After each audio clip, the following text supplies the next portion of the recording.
Nanduvan efa volona fanezaka antady Sana kolomana na tsy anisa mafiady Fisaorako ny tatako fa nameze tiako Mbola izy ny nananatra tetony faniriko Satria tsaroko foana ohatry ny tany zay niaviko Le omaly nandoliako ny latsa zay niaviko Nialahelo zay nafenoko mangina Nanosika ivoaka rehefa ny amin'ny fanirina Fa ohatry ny hoe tsy zaly mbola teny amin'ny CG Vao mivoaka amin'ny sekoly de manala table Na rehefa latsinainy fotsy ambony mainty ambany Kitro sy mba moka sain fa atitasy tan'izany Tsaroko foandreny toy ny anatra prof Hoeny fiainana tsy vita diplôma tsy any posy Matombola mipôsa te mba te anakarena Mba te hitondra faika rehefa miodina eny ansena Fa matoa mbola mira Atsiarovako ny akamady aoriny Fa atsiarovane Fa atsiarovane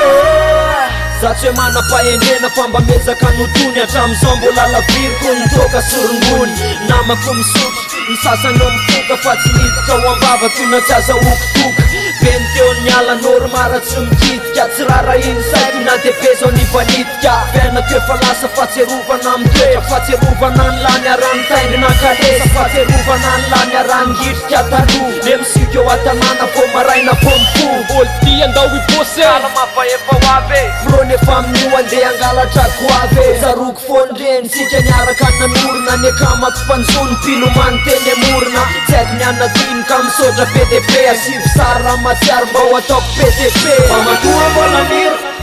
Atsiarovako ny akamady aoriny Fa atsiarovane Fa atsiarovane Tifazo timba nosoratako anamako fahiny Ilazako fa matsiaro asanatira manatino Tsy miova ary tsy miavina tsy stara felifely Tsika selane mitovy samy nianga tam'kely Tsy mitombo ny te avaka matomanao mozika Anadino ny alahelo tamy lasa niainansika Fahatsiarovana tsy vita anaty mes So anamako fahiny songa tiako no IMS Elisany teo foana tsy namelana ho irery Fahatsiarovana tsorava ary so atiny velively Maniry ny andeha lavitra fa ny olana mandalo Artista ny tena de tsy lozana favalo Zay ny ambateny kanizanizy tsara Lasa tsy fanary fa mipetrako tatara Teko fahatsiarovana natao tsy ho adinona Dedikaso an'ny akama lasa tsy nanao veloma Fa matoa mbola mira Atsiarovako ny akamady aoriny Fa atsiarovane Fa atsiarovane Fa matoa mbola mira Fahatsiarovana andro namana niara-nisotaka tamiko Niara-nianatra tamiko Niara-talao Ho andreo niara-ny rap voalohany indrindra teto an-tanàna